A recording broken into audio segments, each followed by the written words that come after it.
नमस्कार मित्रांनो, स्वागत आहे तुमचं आपल्या मराठी कथा कादंबरी या चॅनलमध्ये।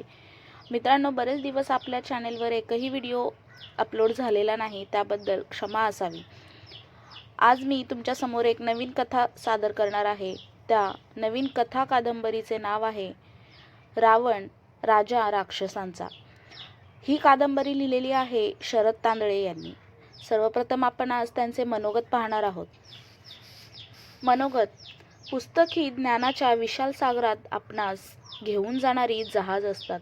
माझे वडील कैलासवासी प्राध्यापक उत्तमराव तांदळे यांनी लहानपणापासूनच आम्हा भावंडांना पुस्तक वाचनाची गोडी लावली आणि वाचन ही माझी सवयच होऊन गेली। कथा कादंबऱ्या वाचनापासून सुरू झालेला माझा वाचन प्रवास निरनिराळ्या विचारधारांची पुस्तकं वाचण्यापर्यंत घेऊन गेला। वडिलांचं निधन झालं तेव्हा परंपरेनुसार 13व्याच्या दिवशी घरात गरुड पुराणाचं पठण झालं। त्यावेळी पुराण, वेद, उपनिषदे यांविषयी कुतूहल निर्माण झालं। मराठीतील वेद पुराणांचा संच विकत घेतला।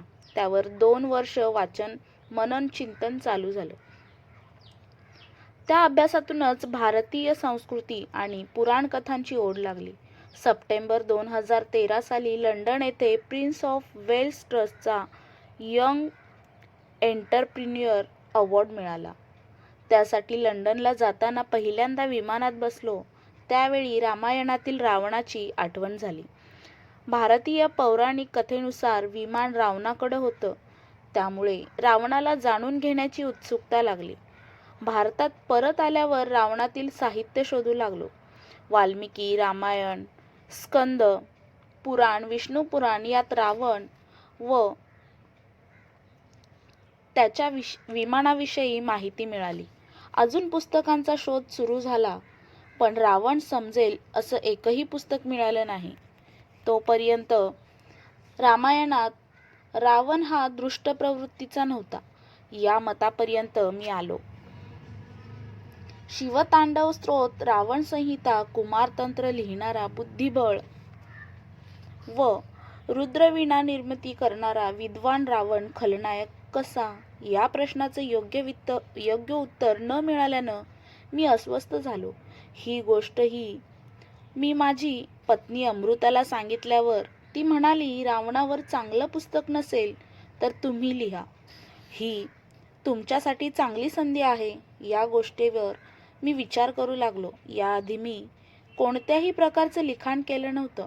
त्यानंतर लहान भाऊ हेमंत तांदळे, ज्याचा मराठी साहित्य आणि इतिहासाचा अभ्यास आहे, त्याच्याशी याबाबत चर्चा झाली।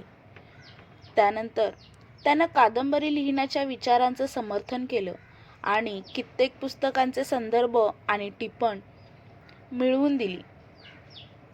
काही दिवसातच मी सुचेल तसं लिहत गेलो। 4 वर्ष रावण या नावाचा वेध घेत बघता बघता लिखाण पूर्ण झालं आणि अखेरीस रावण कादंबरीच्या रूपात आकारास आला। वाल्मिकी ऋषींनी भारतीय संस्कृतीला रामायण लिहून एक वेगळा आयाम दिला। त्यावरूनच मी ही कादंबरी आकारास आणू शकलो, याबद्दल वाल्मिकींनी शतशः प्रणाम। वाल्मिकी रामायण वाचताना रावणाच्या आयुष्यातील सकारात्मक दृष्टिकोन माझ्या मनाला भावला आणि पटापट संवाद आणि प्रसंग सुचत गेले। रामायणावरील प्रकाशित पुस्तकं, कथा, कीर्तनं, भजन, दूरदर्शन मालिका, चित्रपटांमध्ये कित्येक कथा प्रसंग रंगवून दाखवलेले आहेत। रामायणातील पात्र, घटना, प्रसंग, स्थळ याबाबत माझ्या मनातील संभ्रम दूर करण्यात आला। वेळ गेला थोडा। अभ्यासाअंती रावणाची 10 मस्तकं उडवणारा जटायू पक्षी, वानर आणि त्यांच्या शेपट्या, काल्पनिक अवास्तव घटनांकडे दुर्लक्ष करून संशोधनात्मकदृष्ट्या संदर्भ शोधून ते कादंबरीच्या रूपात मांडले।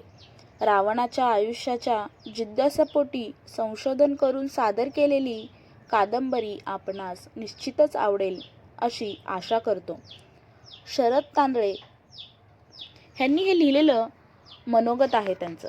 तर आपण पुढच्या भागात पाहणार आहोत त्यांचं मी हे प्रकरण पहिले।